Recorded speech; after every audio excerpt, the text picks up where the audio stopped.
So who is in charge of hellfire? Is it the devil? How many of you have heard jokes about, St. Peter's in charge of the Golden Gate and everybody's got to go by St. Peter to get in? And I've heard some really funny jokes about St. Peter checking people out as they're on their way into heaven. And then the devil is in charge of hell. How many of you have heard that before? And that's why he ostensibly has got this big pitchfork trident. It's like a big barbecue down there. He makes sure people cooked evenly, flips them every now and then. I don't know what he's doing. But is that what the Bible teaches? The devil's in charge of hell? And of course, we've learned the devil doesn't look like that. No. The Bible says the devil is as afraid of hell. Hell was prepared for him. The devil who deceived them was cast into the lake of fire and brimstone. Now, why does it call it a lake? It's not like, Lake Gennesaret or the Great Lakes or anything like that. At the end of the 1,000 years, we have a lesson on this. New Jerusalem comes down from God out of heaven, settles on the earth. All the wicked who've ever lived are resurrected. Satan sees all the wicked who've ever lived. They're sometimes called Gog and Magog, and he rallies them against a final assault against the city of God.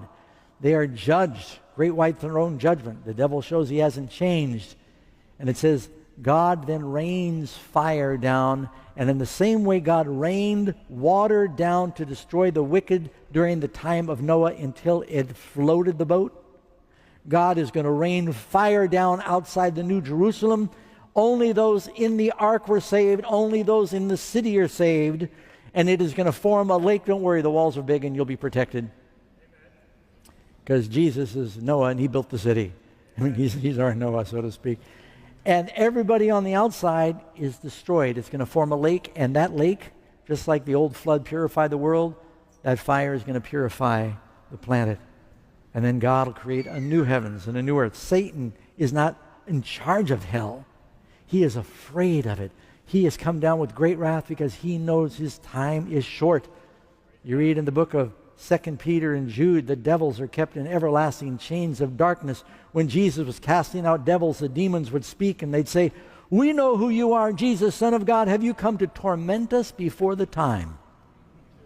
Do they know what's coming? They do. They're not in charge. They're afraid of it. That's why you don't want to follow the bad angels or you share their reward. You want to go. Jesus at the end is going to separate the sheep from the goats. He will say to the goats, "Depart from me, ye cursed, into everlasting fire prepared for the devil and his angels." They're going to get the reward that was prepared for the devil.